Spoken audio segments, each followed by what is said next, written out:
Kalau kita ngomongin soal buah-buahan tropis, Indonesia itu, wah juaranya. Bisa dibilang surga buah dunia. Tapi, ternyata di balik semua kelimpahan itu, ada sebuah paradoks. Ada sebuah cerita yang cukup membingungkan dan penuh tantangan buat para petani kita. Yuk, kita kupas tuntas masalah ini. Ya, gimana nggak disebut surga? Coba bayangin, matahari ada sepanjang tahun, iklimnya ideal banget. Makanya nggak heran kalau Indonesia jadi rumah buat keanekaragaman hayati yang luar biasa. Ini tuh anugerah alami yang bikin posisi kita kuat banget di panggung dunia. Tapi anehnya, justru di tengah potensi yang segede ini, malah muncul masalah. Ada sebuah sistem yang niat awalnya itu bagus untuk membantu para petani, malah bikin mereka berbalik arah. Jadi, apa ya yang salah sebetulnya? Oke, sebelum kita dalami masalahnya, kita perlu paham dulu. Seberapa besar sih skala produksi buah di Indonesia? Karena skalanya ini benar-benar impresif. Angka ini bukan main-main, peringkat kelima di dunia. Itu artinya Indonesia menghasilkan sekitar 3% dari total buah di seluruh planet ini. Kita bersaing langsung dengan raksasa kayak Tiongkok, India, dan Brazil. Jelas ini pencapaian yang luar biasa. Nah, ini dia skala produksinya. Coba lihat angkanya. Di tahun 2021 aja produksi pisang itu mencapai lebih dari 8,7 juta ton. Belum lagi nanas dan mangga, angkanya juga fantastis. Ini bukti nyata betapa produktifnya tanah kita.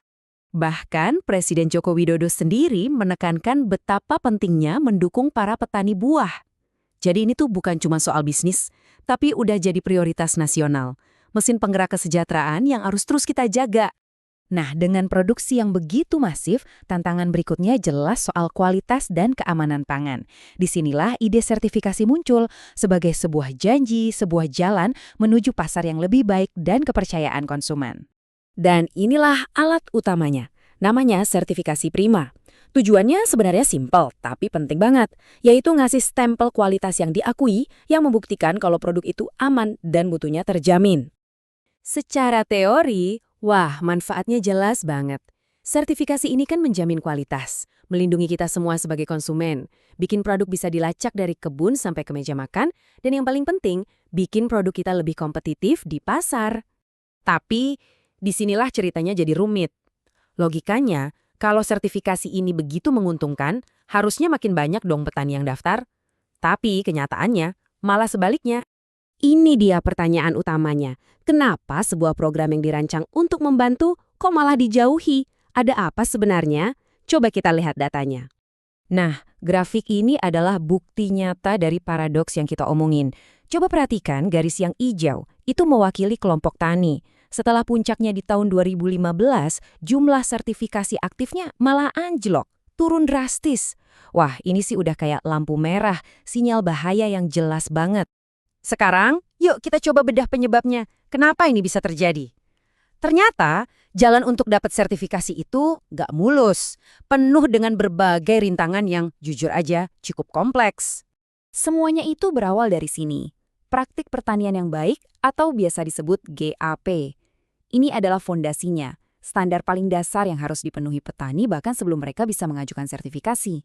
Dan fondasi ini ternyata nggak sesederhana kedengarannya. Pedoman Indogap itu mencakup 14 syarat yang super detail, mulai dari cara ngelola lahan sampai kewajiban pencatatan yang teliti. Buat banyak petani, ini terasa seperti labirin birokrasi yang rumit banget. Rintangannya ini ada di dua level. Di level petani, masalahnya itu soal kurangnya pengetahuan, prosedur yang rumit, dan sumber daya yang terbatas. Nah, di level yang lebih besar, waktu mau coba ekspor, mereka dihadapkan sama aturan impor yang ketat dan hambatan teknis lainnya. Jadi kayak perang di dua medan sekaligus. Jadi intinya begini, ini bukan masalah tunggal. Ini adalah kombinasi dari aturan yang rumit, kurangnya pengetahuan, dan ini bukan cuma soal teori ya, tapi juga soal feeling atau intuisi di lapangan yang nggak bisa diajarin lewat buku, dan yang paling penting, insentif pasarnya nggak jelas. Petani jadi mikir, buat apa saya capek-capek urus semua ini, kalau ujung-ujungnya harganya sama aja? Masuk akal kan? Lalu, apa solusinya? Nah, penelitian ini mengusulkan adanya sebuah pergeseran fokus. Jadi bukan lagi soal memaksakan aturan yang kaku, tapi lebih ke arah pemberdayaan petani secara nyata dan berkelanjutan. Kuncinya ada di sini, di keseimbangan tiga pilar ini, ekologi, ekonomi, dan sosial.